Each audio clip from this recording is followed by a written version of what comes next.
The content of consciousness is what we talked about earlier. Along with that, we also talked about transformation of consciousness and the conflict in consciousness. So let's see if we can get the sequence right. So transformation of consciousness happens when there is a emptying of the content of consciousness, which is what we're going to talk now in this video. And the emptying is more or less through a conflict resolution that happens in consciousness, the conflict that happens and the resolution thereof. And this conflict primarily takes place because of the content that is there. So that's more or less the sequence.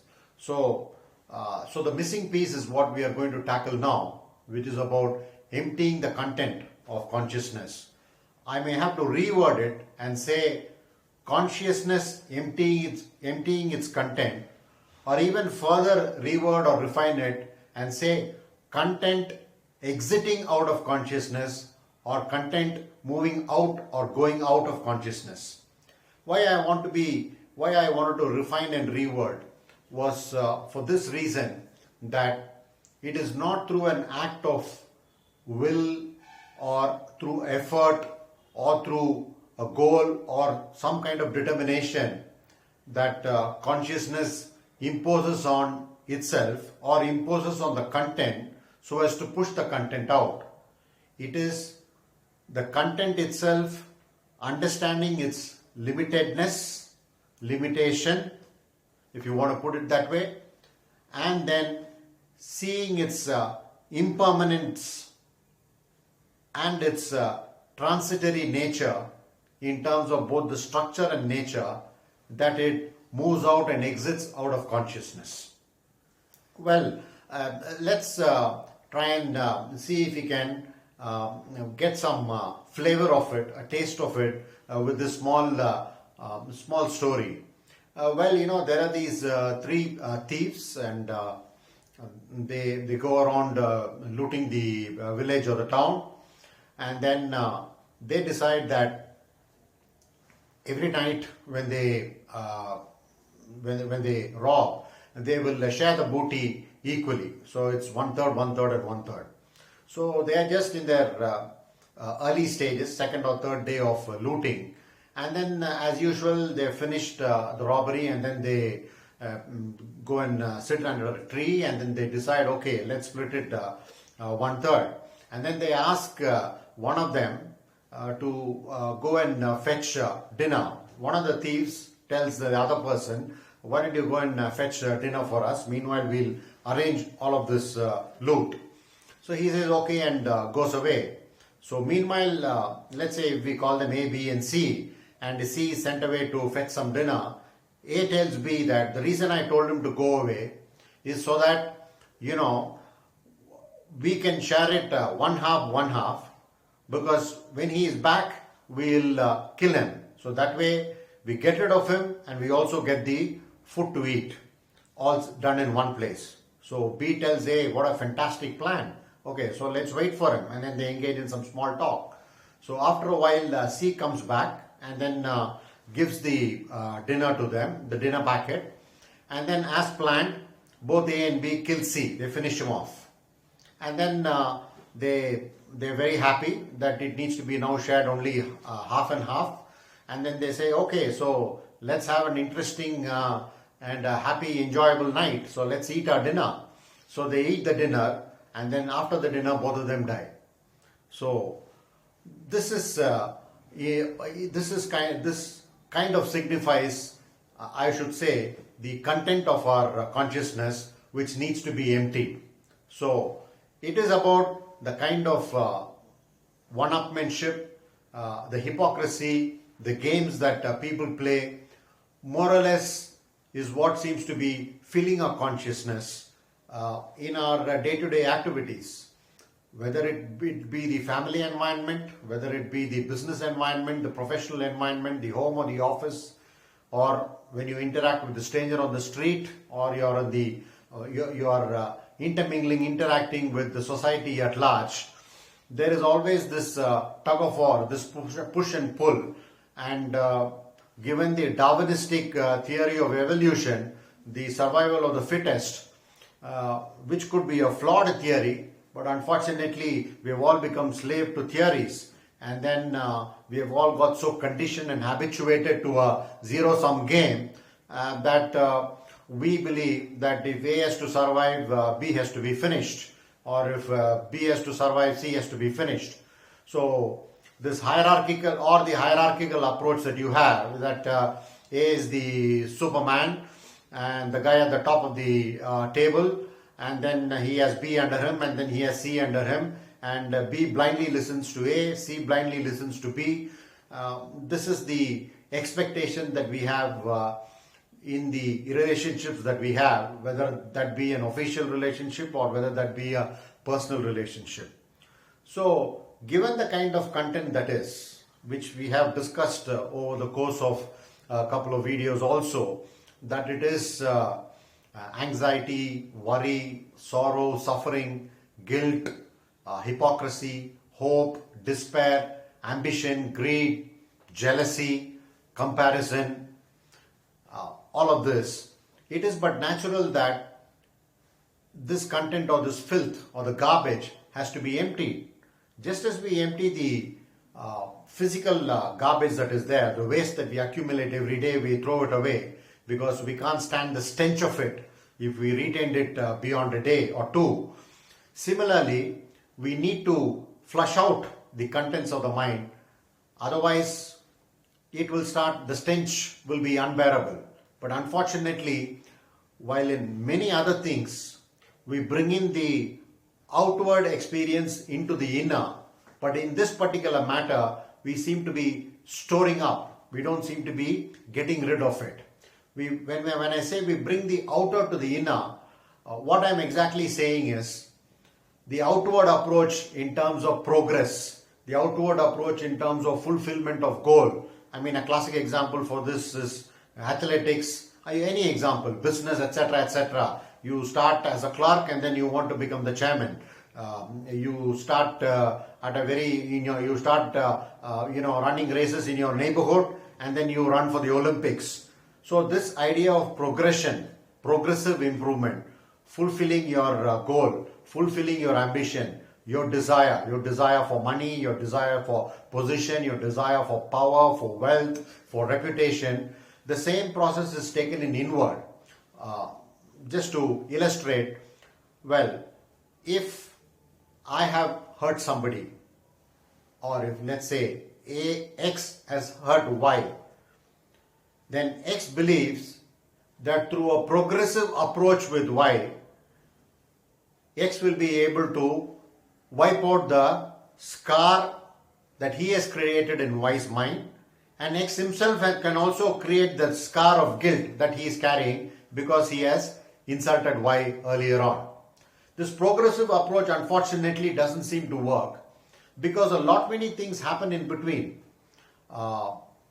X and Y could change. X could be strengthening his quality of insulting and hurting people. Y could be strengthening his quality of withdrawing, as it were, and staying shut inside a room, because he tends to feel that any interaction with the outside world, any interaction with another human being invariably results in a hurt and insult, and therefore goes into a shell and limits his interaction. And therefore X doesn't have an opportunity to remove his guilt because he doesn't get to interact with Y and explain the point of view. Similarly, because of the fact that Y doesn't interact or stalls X, as it were, thwarts the attempts of X to come and interface with him, Y also loses the opportunity of giving a chance to X to explain himself and erase the scar in Y, and therefore in X too, and thereafter possibly a healthy relationship could begin. Unfortunately, that is not the case, as I said. So time has elapsed after this event of X insulting Y and Y getting hurt or feeling bad about the insult, and both of them carrying this burden, one carrying the burden of guilt and the other carrying the burden of hurt. and then they carry this. It becomes a scratch in their minds, which they sometimes want to carry too. That's unfortunately also the psychological makeup of our mind, that we would like to carry so that we can sustain that hurt. Both of them. Many a time, X wants to sustain that guilt, and Y also wants to sustain the hurt, because it is difficult for both of them to envisage a scenario where they empty this content of consciousness, in this example, the hurt and guilt. So, since human beings, for human beings, it is unimaginable that they can have a clear conscience, as it were, in the sense that leaving aside the practical content of consciousness, which has got to do with the thinking and the acting in our daily humdrum of activities, the daily chores or the mundane routine that we have to go through, where thinking and action is necessary, and therefore that can fill up the content of consciousness. That seems to be okay. But the other part, which is the psychological aspect, the whole trail of it, as I listed earlier, if that has to be emptied, there is sometimes a feeling in a human being that, oh, what am I? There is nothing in me. I've gotten rid of everything. Is there any retention of myself at all? Because one identifies oneself not only in terms of the physical identification by looking at oneself in the mirror, but also in the mirror of relationship. One understands and goes through this identification process and says that I am there because my existence is in relation to somebody. That's fine. That's a perfectly understandable statement. But beyond the practical relationship between the members of a family or employees in an office or those travelers in a metro or what have you, why should we unnecessarily bring in the burden of psychological baggage and say that unless otherwise I am able to relate to this person in this way, I really don't know whether I exist at all. There seems to be this kind of void to that existence. It is unimaginable for many people to forget their guilt and hurt. As I said earlier, that all of this string of emotions and feelings that is there, both at the surface and at the deeper recesses of consciousness, as it were, right from hypocrisy to worry to anxiety and all of that, seems to be the kind of baggage that human beings love to carry along.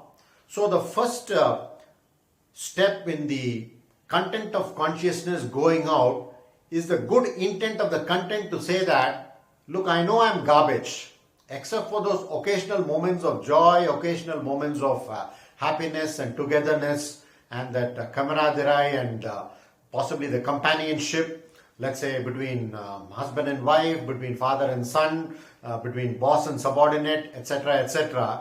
Otherwise, by and large, it is a question of, let's say, carrying a heavy mind right through our daily activities, and then going to bed also with a heavy mind and a heavy heart.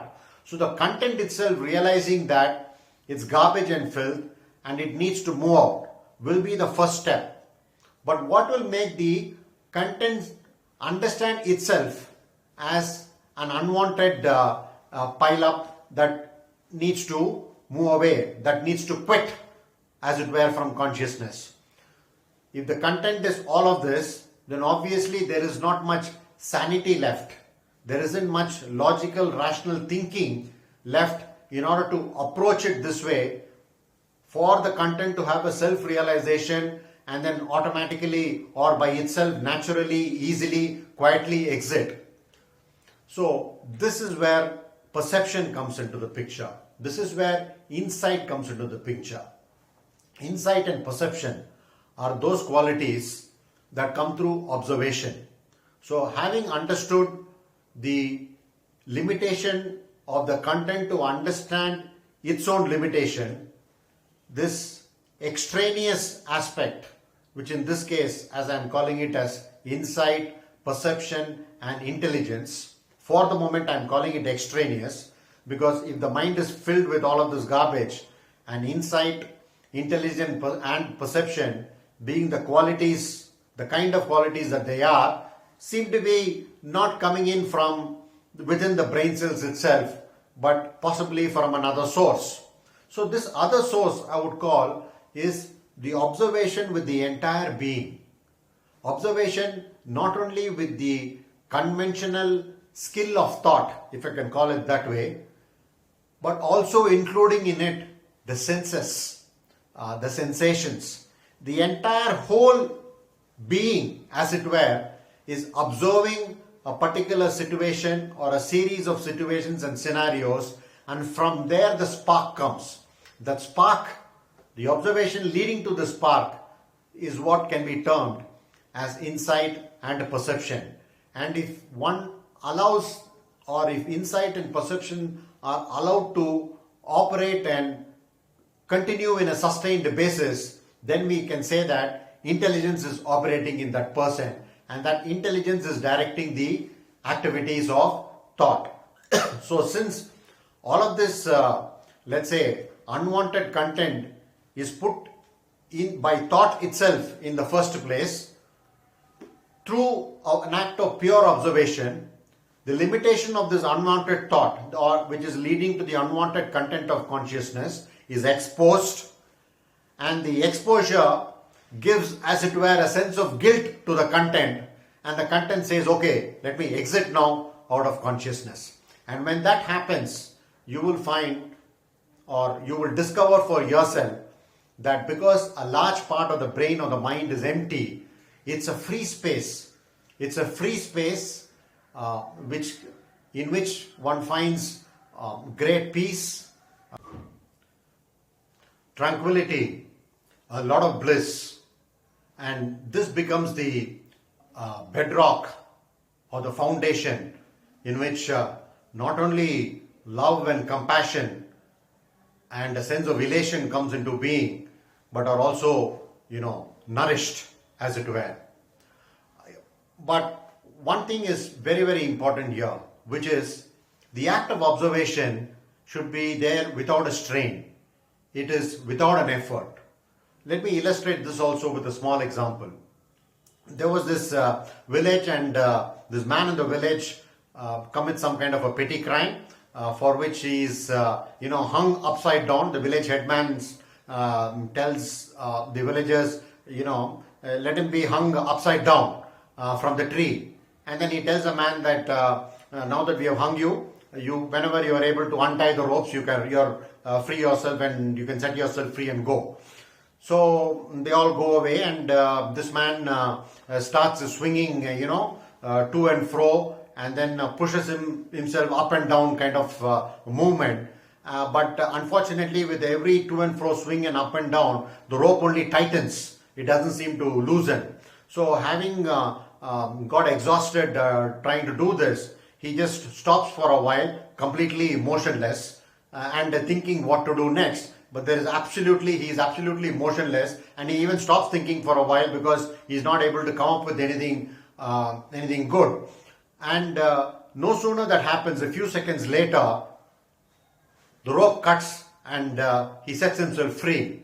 That's because of the force of gravity acting through this person. There is some let's say physics that happens here, and the entire weight is acting through this person, and the rope is unable to take that weight, and then the rope cuts, and then he sets himself free. So at the time that he stops making the effort is when he was able to taste freedom.